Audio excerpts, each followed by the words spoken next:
واقعہ سلطان صلاح الدین ایوبی قسط نمبر 318 اپنا اسلامک اسٹوڈیو کے معزز ناظرین، قسط نمبر 315 اور قسط نمبر 316 کو دوبارہ سے اپلوڈ کیا گیا تھا کیونکہ یوٹیوب نے خراب کوالٹی کی وجہ سے یہ ویڈیوز 1 گھنٹے میں ہی ڈیلیٹ کر دی تھی، لہٰذا اس تکلیف کے لیے ہم معذرت خواہ ہیں۔ اب ہم دیکھیں گے قسط نمبر 318۔ ناظرین اب چلتے ہیں واقعے کی جانب۔ ادھر قاہرہ میں حکیم کے گھر کو گھیرے میں لے کر اس کے دروازے پر دستک دی گئی تو دروازہ ایک ملازم نے کھولا۔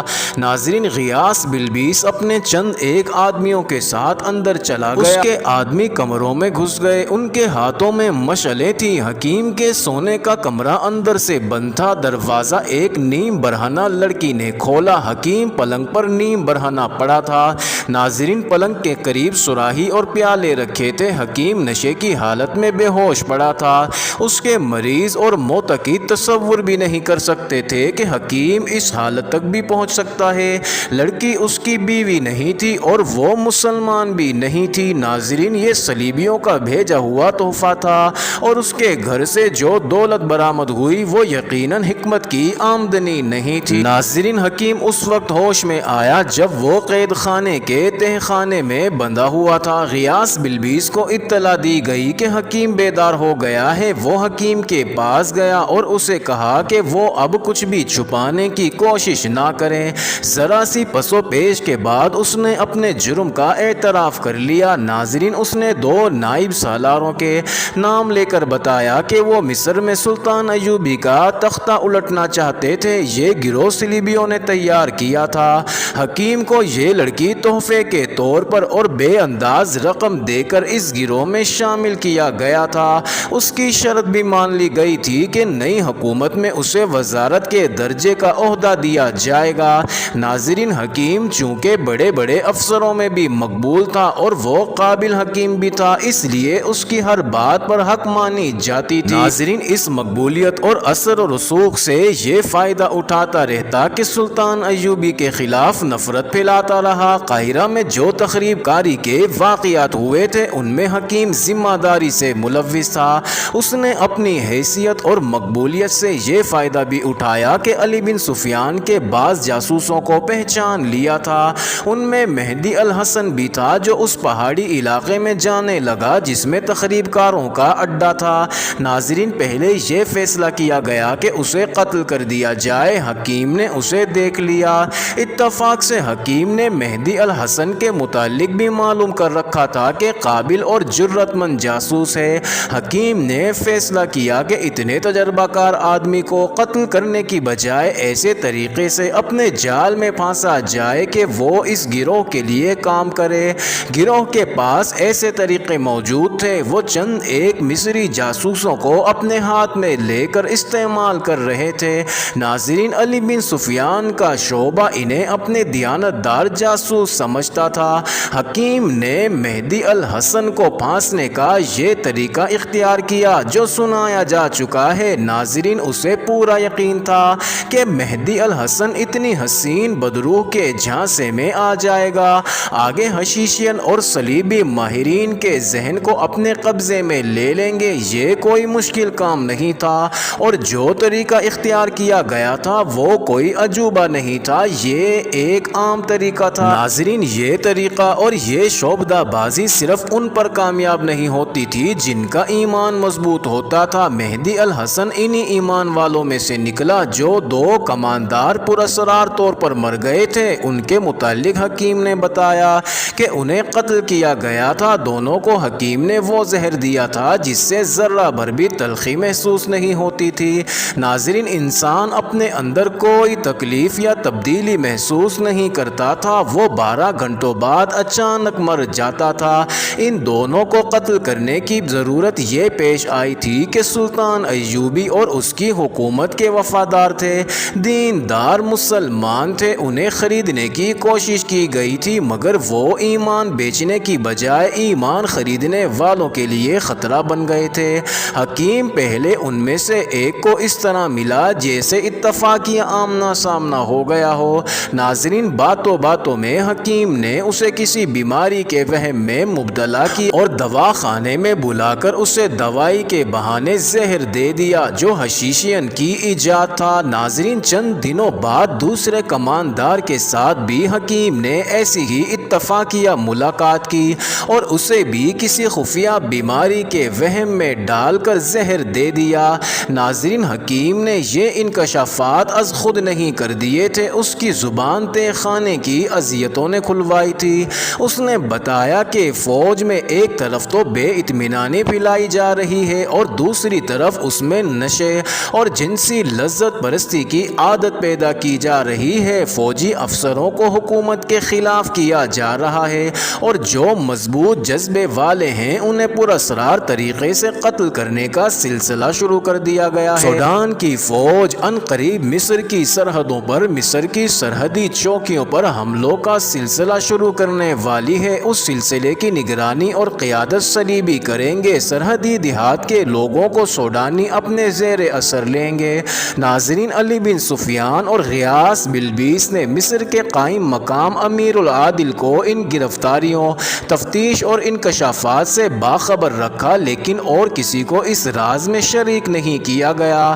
ناظرین، حکیم اور اس کے دوسرے ساتھیوں نے جن نائب سالاروں اور دیگر عہدوں کے افراد کے نام بتائے تھے انہیں گرفتار کرنا ضروری تھا، لیکن العادل سلطان ایوبی کا بھائی گھبرا گیا۔ اس نے اس راز کو راز ہی رکھنے کا حکم دیا اور کہا کہ یہ صورت اتنی نازک ہے کہ اسے سلطان ایوبی خود ہی آ کر سنبھالے تو بہتر ہے۔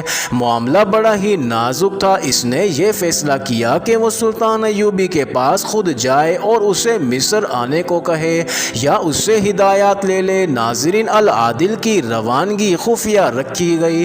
تمام مشتبہ نائب سالاروں وغیرہ کے ساتھ ایک ایک جاسوس سائے کی طرح لگا دیا گیا۔ ناظرین، اب چلتے ہیں دوسری جانب۔ میں کوئی نئی خبر نہیں سن رہا۔ شام میں حلب کے قریب اپنے ہیڈ کوارٹر میں العادل سے ساری بات سن کر سلطان ایوبی نے کہا، میں کہہ نہیں سکتا کہ قوم میں ایمان فروشی کا جو مرض پیدا ہو گیا ہے اس کا یہ علاج ہوگا۔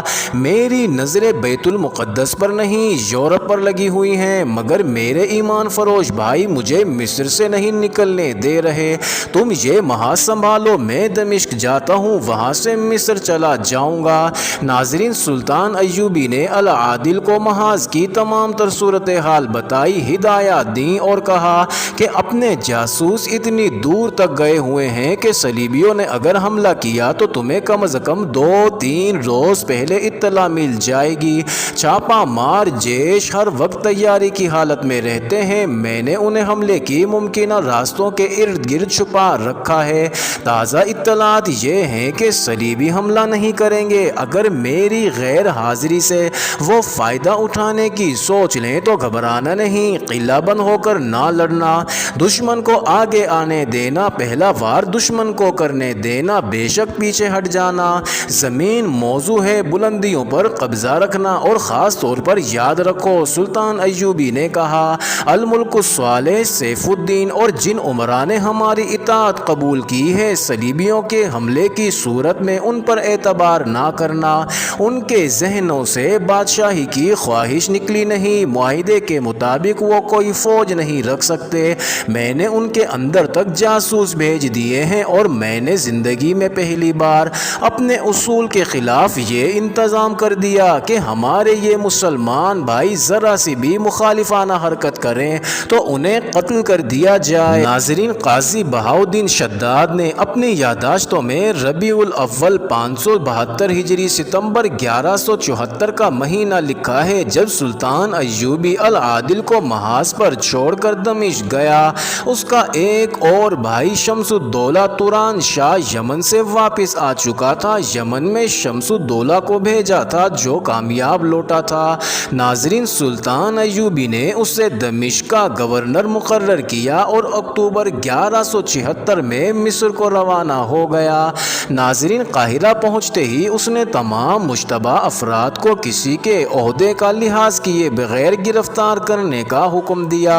ان کی گرفتاری کے اگلے روز اس نے وہ تمام سونا اور خزانہ پریڈ کے میدان میں رکھوایا جو غار سے برآمد ہوا تھا۔ اس وقت تک جتنی صلیبی لڑکیاں پکڑی جا چکی تھی اور اب جو پکڑی گئی تھی انہیں خزانے کے انبار کے قریب کھڑا کیا گیا۔ گیا۔ ان میں حکیم بھی تھا، نائب سالار بھی تھے اور کماندار بھی، سب زنجیروں میں بندھے ہوئے تھے۔ ناظرین، مصر میں جتنی فوج تھی اسے ان کے قریب سے گزار کر میدان میں کھڑا کیا گیا۔ سلطان ایوبی گھوڑے پر سوار آیا اور فوج کے سامنے رکا۔ مجھے بتایا گیا ہے کہ تمہیں حکومت کے خلاف اکسایا جا رہا ہے۔ سلطان ایوبی نے بلند اور گرجدار آواز میں کہا، اگر تم میں سے کوئی مجھے یقین دلا دے کہ اسلام کی عظمت اور رسول خدا صلی اللہ علیہ وسلم کی محبت کی خاطر تمہیں میرے خلاف اور میری حکومت کے خلاف بھڑکا رہا ہے اور وہ قبلہ اول کو کفار سے آزاد کرانے کا عزم رکھتا ہے اور وہ اسپین پر حملہ کر کے اس ملک کو ایک بار پھر سلطنت اسلامیہ کا عزم کیے ہوئے ہے، تو وہ سامنے آئے، میری تلوار لے لے اور میرے گھوڑے پر سوار ہو جائے، میں اس کے حق میں سلطانی سے دستبردار ہوتا ہوں۔